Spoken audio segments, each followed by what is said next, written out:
नमस्कार दोस्तों, आप देख रहे हो मोटरवर्क और आज इस वीडियो में मैं करने वाला हूँ डिटेल में कंपैरिजन बिटवीन मारुति इग्निस और मारुति बलेनो। अभी दोनों गाड़ियाँ मुझे पता है कि अलग अलग सेगमेंट से आती है। अभी बलेनो एक प्रीमियम हैचबैक के सेगमेंट में आती है तो ऑफकोर्स उसकी प्राइस ज़्यादा होगी, लेकिन जो दोनों गाड़ियों की बेस वेरिएंट की जो प्राइसिंग है उनमें बस अप्रॉक्सीमेटली 1 लाख का अंतर है। तो अगर आप 1 लाख ज़्यादा देकर आपके रिक्वायरमेंट के हिसाब से अगर आपको एक कार मिल रही है तो ऑफकोर्स आपको उसको कंसीडर करना चाहिए। तो इस वीडियो में मैं डिटेल में आपको बताने वाला हूँ कि इग्निस और बलेनो के बीच में कौन सी बेहतर चॉइस होगी आपके लिए। तो ज़रूर से आप लोग वीडियो को पूरा देखना।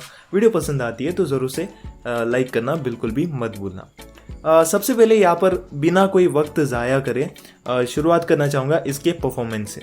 अभी दोनों गाड़ियों में आपको सेम इंजन मिलता है, 1.2 लीटर का के सीरीज इंजन। अभी बलेनो में आपको 1.2 लीटर का डुअल जेट वाला इंजन भी मिलता है और इस इंजन की जो प्राइस है वो भी थोड़ी सी ज़्यादा है। तो इसलिए उस इंजन के बारे में हम किसी और वीडियो में बात करेंगे, लेकिन इस वीडियो में हम फोकस करेंगे के सीरीज इंजन के ऊपर। अभी जो के सीरीज वाला इंजन है ये एक ट्राइड एंड टेस्टेड इंजन है। इसमें आपको कोई भी दिक्कत नहीं होगी और ये काफ़ी ज़्यादा रिलायबल है। अभी सबसे पहले परफॉर्मेंस के हिसाब से बात करूं तो दोनों ही गाड़ियों में आपको कोई भी अंतर देखने को नहीं मिलता है परफॉर्मेंस के हिसाब से। इनिशियल पिकअप, मिड रेंज और जो टॉप एंड परफॉर्मेंस है वो दोनों गाड़ियों की सेम टू सेम है। इवन मैं दोनों गाड़ियों को पहाड़ियों पर भी चला चुका हूँ, तो दोनों में कोई भी यहाँ पर अंतर नहीं है परफॉर्मेंस के हिसाब से। इसके बाद दोस्तों यहाँ पर गियर बॉक्स के बारे में बात करूँ तो दोनों ही गाड़ियों में आपको सेम 5 स्पीड मैनुअल ट्रांसमिशन मिलता है। वही अगर मैं बात करूँ ऑटोमेटिक के बारे में तो इग्निस में आपको AMT मिलता है और वही आपको बलेनो में जेन्युइन ऑटोमेटिक यानी कि CVT का गियर बॉक्स मिलता है। तो अगर आपका ऑटोमेटिक लेने का प्लान है इन दोनों गाड़ियों के बीच में तो यहाँ पर मैं क्लियरली आपको बलेनो रेकमेंड करूँगा, क्योंकि CVT गियर बॉक्स AMT से काफ़ी ज़्यादा बेहतर होता है। लेकिन अगर मैं बात करूँ मैनुअल गियर बॉक्स के बारे में तो मैनुअल जो गियर बॉक्स है उसमें कोई भी यहाँ पर अंतर नहीं है दोनों गाड़ियों के बीच में। दोनों को मैं चला चुका हूँ और दोनों ही गाड़ियों में आप काफ़ी स्मूथली गियर शिफ्टिंग कर सकते हो। कोई भी आपको कोई भी झटका आपको महसूस नहीं होता है गियर शिफ्टिंग करते समय। और क्लच की जो पोजीशन है दोनों ही गाड़ियों में वो काफ़ी मुझे सही लगी यहाँ पर। अभी ये तो हो गया इसका दूसरा पॉइंट। अभी चलिए बात कर लेते हैं इसके तीसरे पॉइंट के बारे में, जो कि है राइड क्वालिटी और स्टेबिलिटी। अभी राइड क्वालिटी के बारे में बात करूं तो दोनों ही गाड़ियों में आपको काफ़ी स्टिफ राइड क्वालिटी मिलती है। इसका सबसे बड़ा रीज़न है स्टिफ सस्पेंशन। लेकिन मुझे कहीं ना कहीं लगा कि यहाँ पर बलेनो का जो सस्पेंशन है वो कुछ ज़्यादा ही स्टिफ है अगर मैं कंपेयर करूँ इग्निस से, क्योंकि जब मैंने इसको खराब रास्तों में चलाया था तो अंदर बहुत ज़्यादा झटका महसूस हो रहा था। इवन स्पीड ब्रेकर्स में भी काफ़ी ज़्यादा झटका कैबिन में महसूस हो रहा था बलेनो के अंदर। वही इग्निस में भी काफ़ी ज़्यादा झटका वगैरह महसूस होता है। कंफर्टेबल राइड आपको ख़राब रास्तों में दोनों गाड़ियों में नहीं मिलती, लेकिन फिर भी बलेनो के कंपैरिजन में मुझे इग्निस के सस्पेंशन थोड़े से बेहतर लगे यहाँ पर।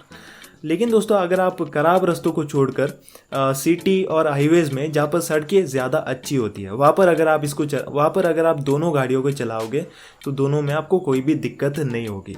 तो यहाँ तक तो सब कुछ ठीक है, लेकिन इसके बाद अगर बात की जाए स्टेबिलिटी के बारे में तो स्टेबिलिटी दोनों ही गाड़ियों की काफ़ी अच्छी है। 80 to 100 की स्पीड पर कोई आपको दिक्कत नहीं होगी, आराम से आप दोनों कार्स को चला सकते हो। लेकिन 100 के ऊपर दोनों ही गाड़ियाँ उतनी ज़्यादा स्टेबल फील नहीं होती है। तो जो कॉन्फिडेंस आपको टॉप स्पीड में अल्ट्रोज या फिर फोर्ड की फ्रीस्टाइल जैसी गाड़ियों में मिलता है वो कॉन्फिडेंस आपको इन दोनों गाड़ियों में नहीं मिलता है। इसका सबसे बड़ा रीज़न है इसका लाइट स्टीयरिंग।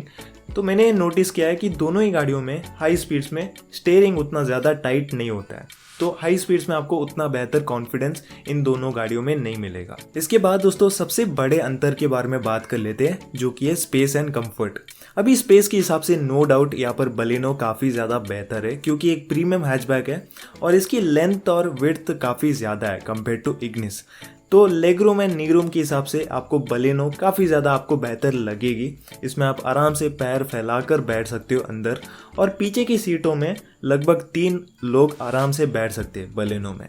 वही अगर मैं बात करूँ इग्निस के बारे में तो इग्निस में भी आपको अच्छा खासा लेग रूम नी रूम मिल जाता है, लेकिन बलेनो जैसा आपको स्पेस उसमें नहीं मिलता। पीछे की सीट में 2 लोग और बीच में एक बच्चा बैठ सकता है आराम से।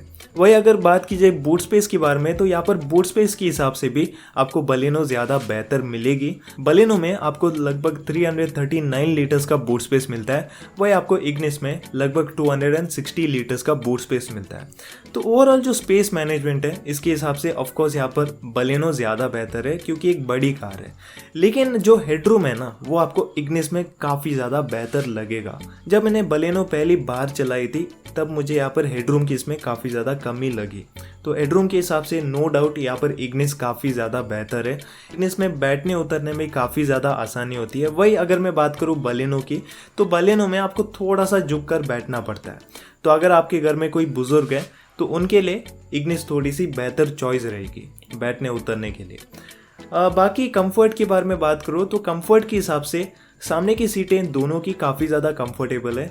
दोनों ही कार्स में आपको अच्छा खासा अंडर थाई सपोर्ट सामने की सीटों में मिलेगा। इवन बैक सपोर्ट भी दोनों का काफ़ी अच्छा है। लेकिन जो रेयर सीट है ना उसके हिसाब से आपको बलेनो थोड़ी सी पसंद आएगी क्योंकि उसमें आपको थोड़ा सा बेहतर अंडर थाई सपोर्ट और बैक सपोर्ट मिलता है।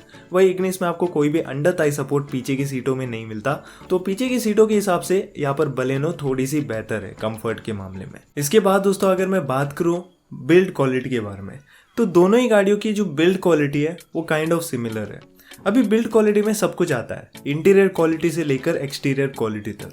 सबसे पहले अगर मैं बात करूँ इंटीरियर क्वालिटी के बारे में, तो इंटीरियर प्लास्टिक क्वालिटी दोनों की काइंड ऑफ काफ़ी सिमिलर है, कोई भी ऐसे मेजर डिफरेंस नहीं है।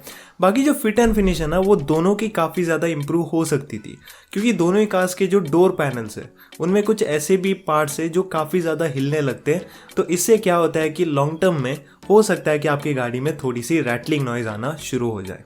तो ये एक थोड़ी सी दिक्कत है इसके इंटीरियर फिट एंड फिनिश से। वही अगर मैं बात करूं इसके एक्सटीरियर क्वालिटी के बारे में, जिस ढंग से इग्निस को डिज़ाइन किया गया है उस हिसाब से इग्निस थोड़ी सी मजबूत लगती है अगर मैं कंपेयर करता हूं बलेनो से। अभी बलेनो जिस तरह से उसको डिज़ाइन किया गया है उस हिसाब से अगर आप देखेंगे तो पूरे कार में आपको काफ़ी सारे कर्व्स देखने को मिलते हैं। तो इन कर्व्स की वजह से इसमें आसानी से डेंट्स पड़ सकते हैं। तो ये सबसे बड़ी दिक्कत है बलेनो के डिज़ाइन में। लेकिन जो ओवरऑल बिल्ड क्वालिटी है एक्सटीरियर की वो मुझे दोनों की ठीक ठाक सी लगी, दोनों की मुझे एवरेज लगी यहाँ पर। इसके बाद अगर मैं बात करूँ कुछ ऐसी चीज़ों के बारे में जो डे टू डे लाइफ में काफ़ी ज़्यादा यूज़ पड़ती है। सबसे पहले एसी, दोनों ही कार्स में आपको सेम एसी यूनिट मिलता है। तो यहाँ पर कोई भी अंतर नहीं है दोनों के कूलिंग में। तो एसी की कूलिंग काफ़ी अच्छी है, नॉइज़ भी नहीं करती है एसी। इसके बाद हीटर भी इन दोनों ही कार्स का काफ़ी अच्छे से काम करता है। तो यहाँ पर कोई भी दिक्कत नहीं है। अभी इसके बाद अगर मैं बात करूँ यहाँ पर इसके नाइट विजिबिलिटी के बारे में, तो इन दोनों गाड़ियों के टॉप मॉडल में आपको प्रोजेक्टर हेडलैम्प्स मिलते हैं। तो प्रोजेक्टर हेडलैम्प्स नो डाउट काफ़ी अच्छे हैं, उसमें आपको काफ़ी अच्छी विजिबिलिटी मिलती है रात में। लेकिन उसको छोड़कर बाकी वेरिएंट्स अगर आप देखेंगे तो उसमें आपको नॉर्मल हेलोजन लैम्प्स मिलते हैं। और हेलोजन हेडलैम्प्स मुझे बलेनो के थोड़े से बेहतर लगे, रात में थोड़े से अच्छे से परफॉर्म करते हैं अगर मैं कंपेयर करूँ इग्निस से। बाकी अगर आप इन दोनों गाड़ियों का सिग्मा या फिर डेल्टा वेरिएंट लेने के बारे में सोच रहे हो तो ज़रूर से आप लोग फॉग लैम्प को इंस्टॉल करना, क्योंकि नाइट ड्राइविंग में फॉग लैम्प बहुत ज़्यादा काम आता है। इसके बाद दोस्तों अगर मैं बात करूँ माइलेज के बारे में, तो दोनों ही गाड़ियों में आपको अच्छी खासी माइलेज मिल जाती है। अभी दोनों ही गाड़ियों में आपको आराम से 20+ तक का माइलेज हाईवेज में मिल जाता है। और सिटीज़ में भी दोनों ही गाड़ियों में आपको 16 से लेकर 17 या फिर 18 kmpl तक आप आराम से निकाल सकते हो इन दोनों ही कार्स में। लेकिन माइलेज जो है वो आपके ड्राइविंग पर ज़्यादा डिपेंड करता है। तो माइलेज के बारे में तो मैंने बात कर लिया। अभी चलिए बात कर लेते हैं मेंटेनेंस के बारे में। तो दोनों ही कार्स की मेंटेनेंस कॉस्ट आपको लगभग 5 से लेकर 6,000 के बीच में पड़ेगी। हो सकता है कि आपको इग्निस की जो मेंटेनेंस कॉस्ट है वो थोड़ी सी कम पड़े कंपेयर टू बलेनो, लेकिन ज़्यादा डिफरेंस नहीं होगा, 19-20 का ही फ़र्क होगा यहाँ पर। इसके बाद एक मेजर डिफरेंस के बारे में मैं आपको बताना भूल गया, जो कि है ग्राउंड क्लियरेंस। अभी इग्निस में आपको मिलता है लगभग 180 mm का ग्राउंड क्लियरेंस और बलेनो में आपको मिलता है लगभग 170 mm का ग्राउंड क्लियरेंस।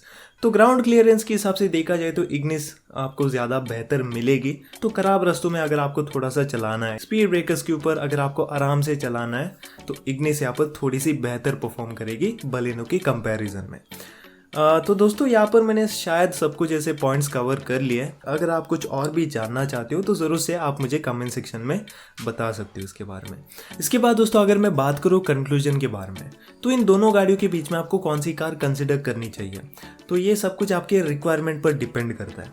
तो अगर आपकी रिक्वायरमेंट ऐसी है कि अगर आपको ज़्यादा स्पेस चाहिए कार में और आपकी फैमिली में 4 लोग से ज़्यादा मेंबर्स है, मतलब 5 लोगों की अगर आपकी फैमिली है, तो मैं आपको यहाँ पर बलेनो रिकमेंड करूँगा। रीसेल वैल्यू अगर आपको कार में चाहिए तो ज़रूर से आप बलेनो को यहाँ पर कंसिडर कर सकते हो। हालांकि कार परचेज करते समय आपको रीसेल वैल्यू ज़्यादा देखनी नहीं चाहिए। इसके बाद अगर आपको एक ऐसी कार चाहिए जिसको आप कहीं पर भी चला सको, मतलब सिटीज़, हाईवेज और थोड़ा सा अगर आप खराब रास्तों में भी ऐसे चलाना चाहते हो कार को, और अगर आपको एक बेहतर टॉल बॉय डिज़ाइन वाली कार चाहिए, तो मैं आपको यहाँ पर क्लियरली इग्निस रिकमेंड करूँगा। बाकी दोस्तों चलिए आज के लिए बस इतना ही। अगर आपके मन में कोई भी और डाउट है तो ज़रूर से आप मुझे कमेंट सेक्शन में पूछ सकते हो, मैं आपको ज़रूर से रिप्लाई दूंगा।